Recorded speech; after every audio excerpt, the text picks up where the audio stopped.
Halo semua, perkenalkan nama saya Grace Happy Saragi. Pada kesempatan kali ini saya akan mengikuti ujian akhir semester dengan mata kuliah yaitu Korespondensi Bahasa Indonesia. Saya dari Pendidikan Administrasi Perkantoran, Fakultas Ekonomi Universitas Negeri Medan. Pada ujian kali ini saya akan menjelaskan macam-macam surat bisnis, yaitu dari yang pertama surat perkenalan. Surat perkenalan merupakan suatu surat yang dari penjual kepada calon pembeli yang isinya adalah informasi tentang perusahaan penjual agar diketahui oleh calon pembeli tersebut. Informasi tentang perusahaan penjual yang dicantumkan dalam surat perkenalan ini adalah: yang pertama ada nama perusahaan dan bidang usaha atau kegiatannya. Yang kedua ada gambaran kemampuan yang dimiliki, tenaga ahli, dan peralatan yang dipakai. Yang ketiga ada pekerjaan atau prospek yang pernah ditangani. Yang keempat ada harapan atau prospek yang dikehendaki oleh penjual. Yang kelima yaitu khusus untuk surat perkenalan kepada instansi pemerintah harus dilampiri tanda daftar surat izin usaha perdagangan dan NPWP. Contoh surat perkenalan ini yaitu surat perkenalan perusahaan yang bergerak di bidang peralatan kantor atau sekolah. Surat permintaan penawaran. Ini adalah surat langkah yang kedua setelah surat pengenalan. Surat permintaan penawaran merupakan surat dari calon pembeli kepada penjual yang isinya meminta penawaran dengan bertujuan untuk meminta keterangan yang berisi daftar harga, katalog, brosur, atau prospektus yang mengetahui harga, secara jual beli, dan keterangan tentang barang atau jasa yang akan dibeli.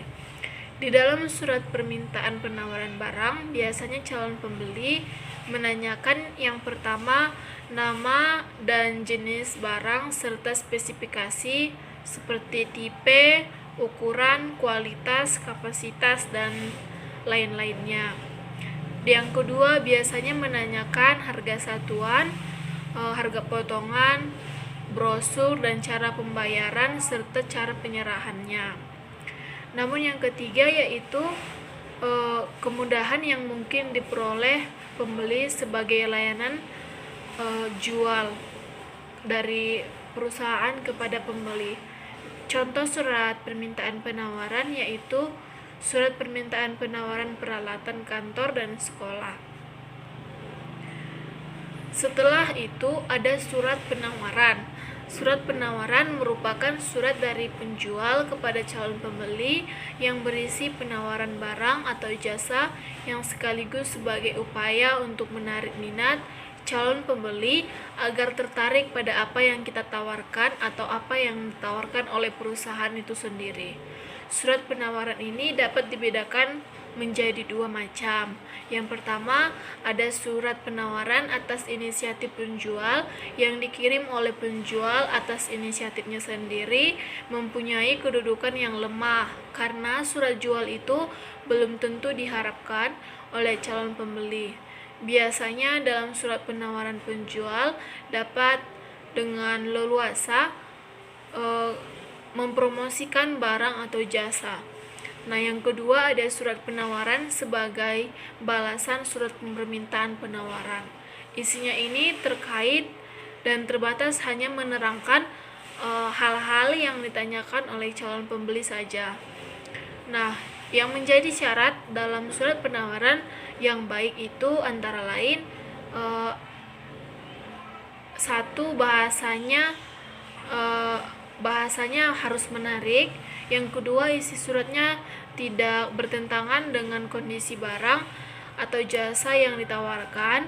Kemudian yang ketiga, isi suratnya harus memotivasi pembaca untuk ingin lebih lanjut tentang sesuatu yang ditawarkan tersebut. Yang keempat, surat penawaran yang berisi keterangan yang lengkap dan dilampiri oleh gambar-gambar barang yang ingin ditawarkan. Nah, dalam penulisan surat penawaran harus menguasai sifat-sifat penawaran yang terdiri dari penawaran bebas, penawaran berjangka, atau penawaran terikat. Adapun contoh surat penawaran yaitu surat penawaran peralatan kantor, surat penawaran mesin-mesin kantor, atau yang lain-lain. Selanjutnya ada surat pemesanan. Di dalam surat pemesanan atau sering yang kita dengar itu sebagai surat order adalah surat yang dibuat oleh seseorang atau sekelompok orang atau organisasi untuk melakukan pemesanan barang atau jasa kepada pihak lain, gunanya untuk memenuhi berbagai kebutuhan mereka. Surat ini harus disebut dengan jelas, singkat, dan sopan, serta harus mencantumkan nama, jenis, tipe, dan ciri-ciri barang yang lain yang akan dipesan.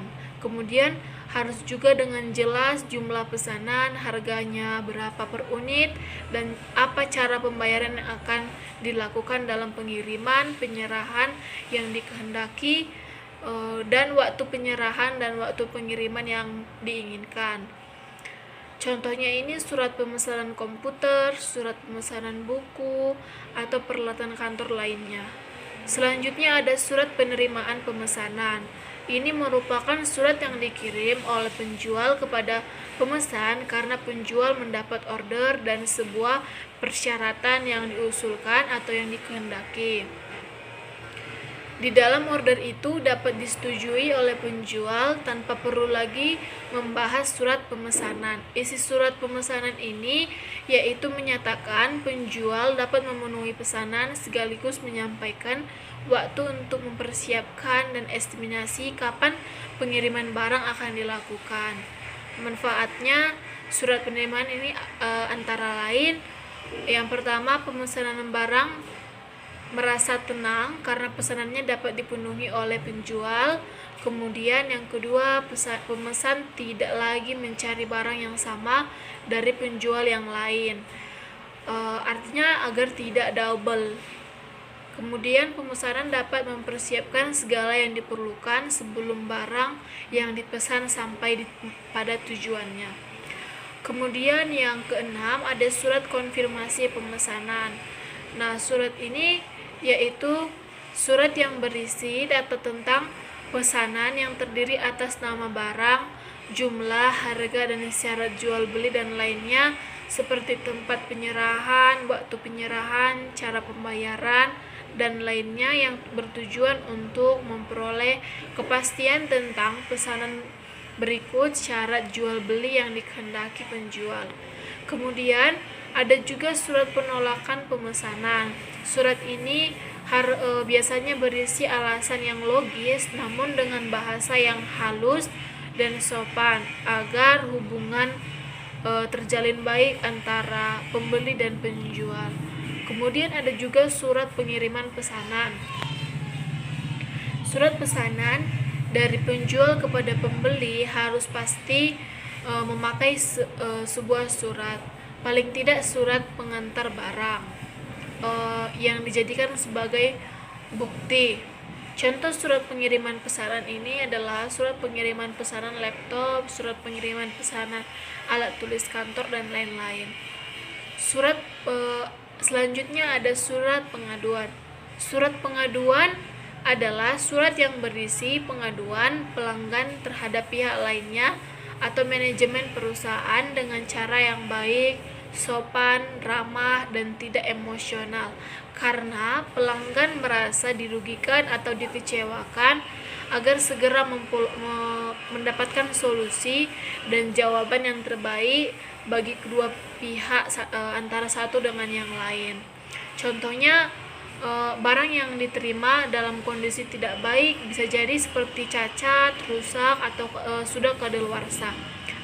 Dan yang terakhir adalah ada surat penagihan. Surat penagihan ini adalah surat yang digunakan untuk menagih hutang pihak lain yang telah melampaui waktu yang telah ditentukan. Dalam menulis surat penagihan harus memperhatikan tata cara penulisan surat yang baik, yaitu menggunakan bahasa yang sederhana dan tidak berbelit-belit, memilih kata yang sudah familiar atau sudah dikenal, dan memiliki bahasa yang sopan santun atau tidak emosional. Biasanya ini suratnya contohnya seperti surat penagihan pembayaran buku, atau yang terjadi sebagai yang sering kita dengar, surat tunggakan. Baik, sekianlah yang dapat saya jelaskan.